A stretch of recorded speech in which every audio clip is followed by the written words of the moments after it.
जी निर्मल, यहाँ देखा जाए, अभी मनीष वाणी पर साहब के पास चलेंगे जोबट। निर्मल, क्या लगता है आपको, यहाँ सहानुभूति लहर रहेगी?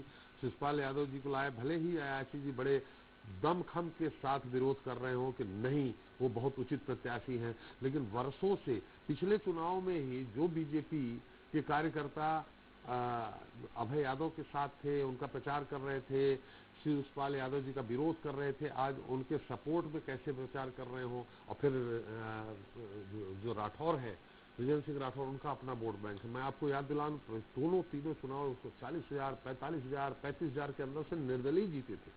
बीजेपी कांग्रेस दोनों को राया था, तो उनका अपना खुद का वोट बैंक है। और फिर कोरोना काल के दौरान उनका दुखद देहांत हो गया, उस दौरान अब उनके एकमात्र बेटे उनको है, तो सहानुभूति लहर कितनी जाएगी उनके साथ? देखिए, निश्चित तौर पर यहाँ केडर बेस के ऊपर सहानुभूति लहर हावी होती नजर आ रही है। और सबसे अहम बात ये कि केडर बेस जो है बीजेपी में ये देखने में आ रहा है कि बेस ही बन के रह जा रहा है, वो महल का जो है शीर्ष बन ही नहीं पा रहा है। तो ये वाकई बहुत विडंबना वाली बात है। और जैसा कि आपने कहा कि कभी विरोध कर रहे हैं जिस व्यक्ति का, उसी के समर्थन में फिर मैदान में उतर रहे हैं, तो पहला मोराल तो भले ही कार्यकर्ता मजबूर है बोले नहीं, पहला कार्यकर्ता का जो मोरल है वो वहीं टूट जाता है। तो इस बात का कहीं ना कहीं सीधा सीधा फायदा, अगर केडर बेस पार्टी का कितना ही दावा करे बीजेपी, लेकिन तो उसका जो कार्यकर्ता है वो वर्क करता हुआ तो दिखेगा, लेकिन बेमन से ही नजर आएगा। इसमें तो फिर दो मत है। चलिए जोबट चलते हैं, वहां भी अच्छा बढ़िया मुकाबला देखने को मिला है। मनीष वाणी जी हमारे साथ हैं। मनीष, मेरी आवाज आ रही है आपको? मनीष जी, अब तो सब साफ हो गया है, किसके बीच में युद्ध होना है, टक्कर होनी है। कांग्रेस और बीजेपी साफ दिख रही है, क्योंकि कलावती भूरिया के जो भतीजे हैं उनको बना लिया गया है, उन्होंने अपना नामांकन वापस ले लिया है। दूसरी तरफ सुलोचना रावत जी हैं, मैंने बागी नहीं है यहाँ पे। ऐसे में एक जो सबसे बड़ा गणित ये है सामने कि जो जयस के जो प्रत्याशी होने वाले थे वो अब नहीं हो पाए किन्हीं कारणों से, तो जयस का आदिवासियों के बीच में अपना थोड़ा बहुत ही सही वोट बैंक है, वो किसकी तरफ जाता दिख रहा है। और सुलोचना रावत जी के साथ जो भाजपा के वहां पुराने कार्यकर्ता हैं वो कितना साथ दे रहे हैं, जिस तरह सुलोचना जी को 4 दिन पहले बीजेपी में शामिल किया और फिर टिकट दे दिया। देखिए सर, जोबट विधानसभा उपचुनाव में जयस ने अभी तक अपने कोई पत्ते नहीं खोले कि वो किसका समर्थन करेंगे। अभी वर्तमान में जो कैंडिडेट यहाँ पर चुनावी मैदान में कांग्रेस से महेश पटेल है, बीजेपी से सुलोचना रावत है और एक भारतीय ट्राइबल पार्टी है। इसमें 2 कैंडिडेटों ने आवेदन नामांकन जमा किया था, लेकिन एक अपने धर्मेंद्र जमरा, उन्होंने नामांकन 14 तारीख को वापस भेज दिया सर। तो अभी जो जयस है उसमें बताया जा रहा है कि कहीं ना कहीं वो भारतीय जनता ट्राइबल पार्टी को अपना समर्थन देंगे। कांग्रेस का उन्होंने खुल के अभी समर्थन नहीं करा है। किसको समर्थन देंगे? भारतीय जनता पार्टी को? नहीं सर, भारतीय ट्राइबल पार्टी एक है, उससे 2 कैंडिडेटों ने नामांकन जमा करा था सर। एक तो धर्मेंद्र जमरा ने करा था और सरदार हरमल है। धर्मेंद्र जमरा ने अपना नामांकन वापस ले लिया है। अब अभी चुनाव मैदान में सरदार हरमल है, लेकिन अभी कांग्रेस ये जयस ने अभी अपने कुछ पत्ते नहीं खोले कि वो किसे समर्थन देंगे। जी हाँ, बोलिए। उन्होंने समर्थन अभी स्पष्ट नहीं किया। वही बात अगर सर चुनावी माहौल की करें तो यहाँ पर राजनीतिक सरगर्मियां बहुत तेज हो गई है। पिछले 2 दिन में कांग्रेस के 3 नेताओं के खिलाफ एफआईआर हो चुकी है सर निर्वाचन आयोग ने। ये और इसके पूर्व देखे तो हेलो, हाँ बोलिए। जी सर, 2 दिन में 3 कांग्रेस के नेताओं के खिलाफ एफआईआर हो चुकी है। वहीं निर्वाचन आयोग भी निर्वाचन को लेकर काफी सख्त नजर आ रहा है। यहाँ जोबट एसडीएम जो श्यामवीर सिंह थी है, वो केंद्रीय मंत्री प्रहलाद पटेल के दामाद थे, उनको भी निर्वाचन आयोग ने यहाँ से चेंज कर दिया है। और पुलिस अधीक्षक भी निष्पक्ष निर्वाचन को लेकर सतत कार्रवाई कर रहे हैं। उन्होंने अवैध शराब और ढाबों पर कार्रवाई की है। सतत होटलों की चेकिंग हो रही है, आने जाने वाले वाहनों को चेक किया जा रहा है। कई बैरिकेड्स जो जोबट विधानसभा से सटे हैं वहां पर लगा है। और मैं मनीष बिल्कुल सही है, बहुत बढ़िया निर्वाचन आयोग काम कर रहा। हम आपसे ये जानना चाह रहे हैं कि सुलोचना जी कांग्रेस से बीजेपी में आई, तो कांग्रेस के जो अपने उनके खुद के कार्यकर्ता कितने लोग हैं, कितना समर्थन कर रहे हैं जो बीजेपी में चले गए, और बीजेपी के जो कार्यकर्ता हैं बहुत, वो अंदर कितना विरोध कर रहे हैं, और ऐसे में किसका पलड़ा भारी होता दिख रहा है, पटेल जी का या सुलोचना जी का? क्योंकि सर जब सुलोचना रावत ने भारतीय जनता पार्टी की सदस्यता ली थी तब कहीं ना कहीं कार्यकर्ताओं में नाराजगी थी, लेकिन राज्य शासन के कई मंत्री विधायकों ने जोबट में डेरा डाला और सभी को मनाने का प्रयास करा। अब स्थिति ये है कि ये सब एकजुट हो गए और भारतीय जनता पार्टी की ओर से जो संगठन है उनकी ओर से सुलोचना रावत को स्पष्ट निर्देश दिया कि आप जो पिछले 2018 के चुनाव में निर्दलीय चुनाव लड़े थे और 31,000 वोट लाए थे, तो आपको सिर्फ उसी लाइन में काम करना है। आपको जो भारतीय जनता पार्टी के बूथ केंद्र के कार्यकर्ता है उनको कोई डिस्टर्ब नहीं करना, आपको बस उसी निर्दलीय जो लाइन में आप चले थे उसी में चलना है, और जो भारतीय जनता पार्टी का कार्यकर्ता है वो उसका अलग काम करेगा। चलिए एक मिनट, मनीष हमारे साथ जुड़ गए हैं। ओम राठौर जी हैं, कांग्रेस के जिला कार्यवाहक अध्यक्ष हैं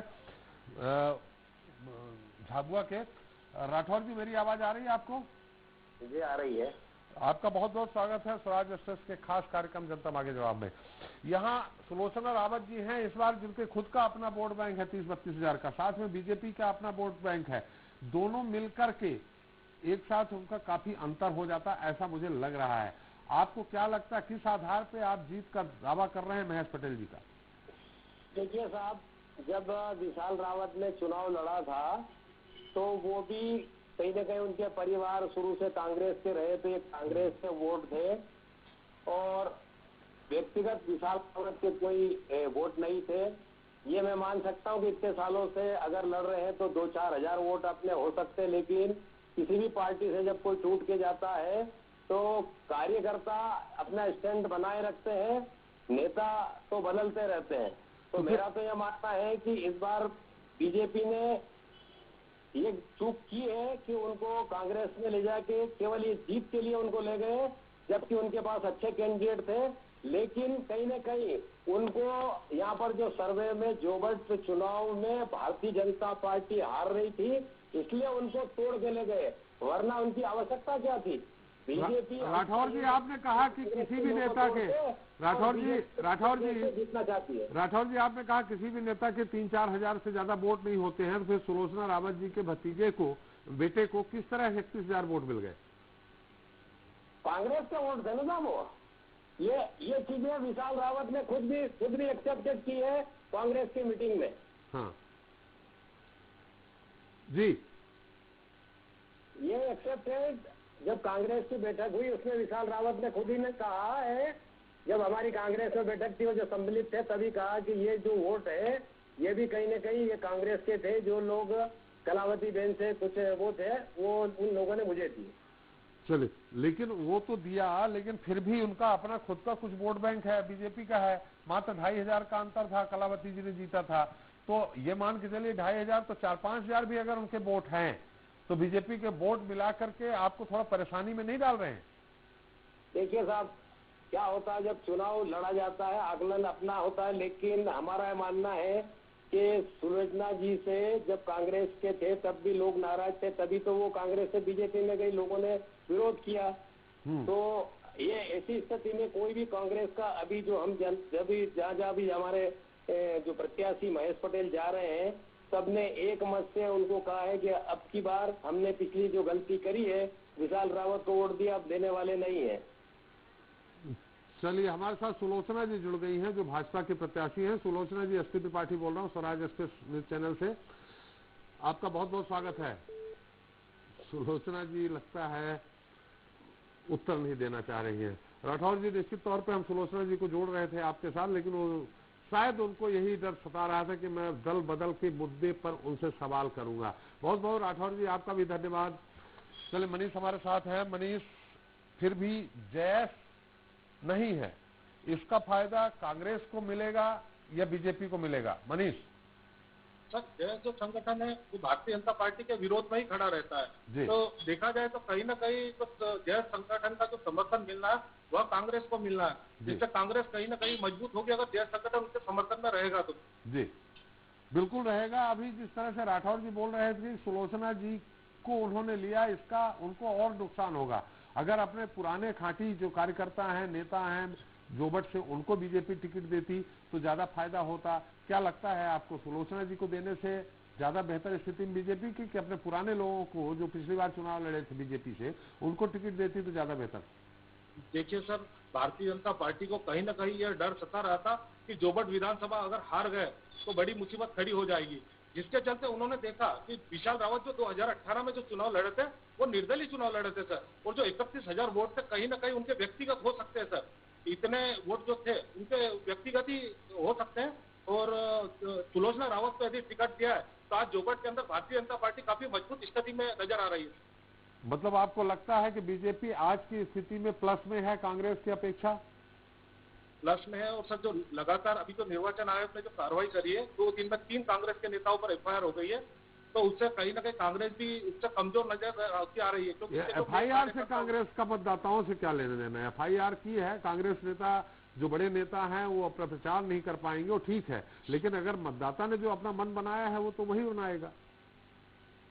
तो मतदाता अपना मन बनाएगा, लेकिन जो ट्राइबल फील्ड में जो नेता जो काम करते हैं, जिनके जो कार्यकर्ता थे, कहीं ना कहीं उनमें भी इसको लेकर नाराजगी है सर। क्या कहते हैं निर्मल आप?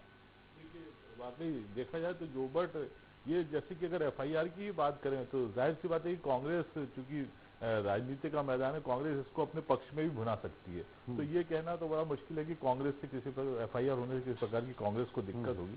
और चूंकि कांग्रेस के ही कब्जे वाली सीट है और यहाँ पर भी जैसे कि आप बता रहे हैं और जैसे कि सभी जानते हैं कि आयातित प्रत्याशी यहाँ पर उतारा गया है, तो बात फिर घूम फिर के वही आ जाती है कि जो केडर बेस्ड पार्टी है, जो केडर का दम भरती है, अगर केडर का दम भरती है तो फिर अपने नेता पर भरोसा क्यों नहीं करती है? तो ये एक बहुत बड़ा सवाल वहां पर पैदा हो रहा है। तो कहीं ना कहीं जो है हमारे संवाददाता जैसा बता रहे हैं कि अगर थोड़ा बहुत तो ऐसा हो सकता है तो मुकाबला कांटे का जरूर हो सकता है। और जैसा कि जैस पर भी बहुत सब कुछ निर्भर जो है जैस की समझ। बीजेपी की न सरकार जाने वाली न कांग्रेस की सरकार बनने वाली, 3 जो विधानसभा है, लोकसभा की बात छोड़ दें, उससे लिटमस टेस्ट है मोदी सरकार का, केंद्र का, महंगाई और अन्य मुद्दों को लेकर। ऐसी स्थिति में इन्होंने 2 अपने टिकट, एक छोड़ दीजिए, 2 अपने टिकट दल बदल करके आए लोगों को दिया है, पृथ्वीपुर और जोबट में। रैगांव में तो खैर बहुत सारे प्रत्याशी हो गए थे, पुराना दल बदल नहीं किया। ऐसा क्यों? देखिए